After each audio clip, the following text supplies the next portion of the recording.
Welcome, I'm the Conspiracy Man. In this series, we'll be blowing the lid off many of the world's biggest conspiracies that the man doesn't want you to know about.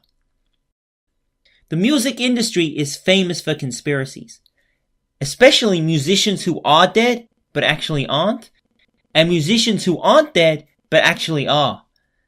But this episode, we'll be looking at the music itself, more specifically, music plagiarism.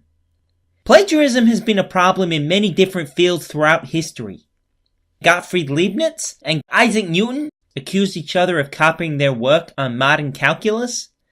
The Clint Eastwood spaghetti western, A Fistful of Dollars, was sued for plagiarizing Yojimbo, an Akira Kurosawa-directed Japanese samurai film. And Barack Obama was accused by Republicans of plagiarizing his healthcare policy from the Soviet Union. Music has had many famous plagiarism scandals throughout the years. Beatle George Harrison, who actually is dead, was sued for his song My Sweet Lord, plagiarizing the 60s hit He's So Fine. Huey Lewis sued Ray Parker Jr. for the Ghostbusters theme being too much like his song I Want a New Drug. And in recent years, we had the writers of the song Blurred Lines being accused of plagiarism, and the people involved with the Sam Smith Grammy-winning song Stay With Me coming to an out-of-court settlement to give a share of both royalties and songwriting credit to the writers of the Tom Petty song I Won't Back Down. There's one thing that's always bugged me about some of the more obvious incidents of music plagiarism. I mean, it's one thing when the song being plagiarized is some obscure or old or foreign song, but it's hard to comprehend when it's a more well-known song. Now, it's believable for the songwriter or band themselves not to have known this song, especially since they tend to be younger and the song is maybe from before their time. Like in the Stay With Me case, those writers were toddlers and not even born when the Tom Petty song was released. But how could no one else realize it sounded like the other song? People who work in music, like producers and DJs and agents and record executives, you'd think would have a great interest in music and would have heard a lot of music in their lifetime and have a good ability to recognize familiar tunes. After extensive research regarding this dilemma, I could only come up with two solutions for these acts of plagiarism happening in the music industry. One is that the act of plagiarism is done, either deliberately or accidentally, and the record company realizes this and just hopes no one figures it out. The other, and much more logical solution, is time travel. Yes, time travel.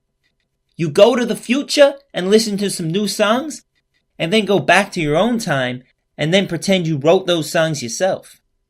And then when the song is actually written in the future, you can sue them for plagiarism. It's essentially reverse plagiarism.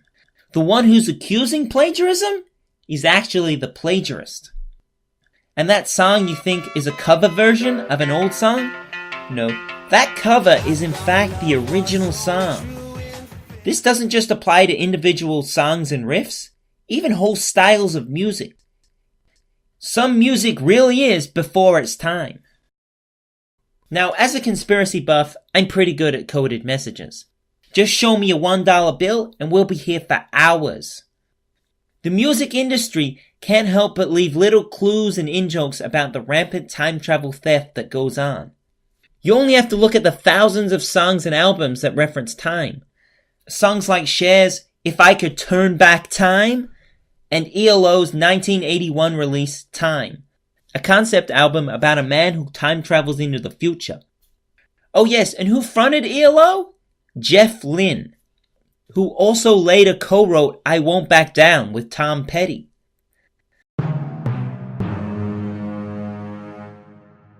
All the pieces are starting to fit together now, aren't they? Mind blown. Although there aren't that many cases of music plagiarism, this time stealing of music could be far more prevalent than this suggests. A lot of musicians have come up with tunes and riffs, and then realize it's just from a song that already exists and given up on the song. But that's because they are actually inventing it themselves at that time. I've had this experience myself. In a dream, I came up with a song In the Navy, but when I woke up, I later realized the song had been recorded decades earlier.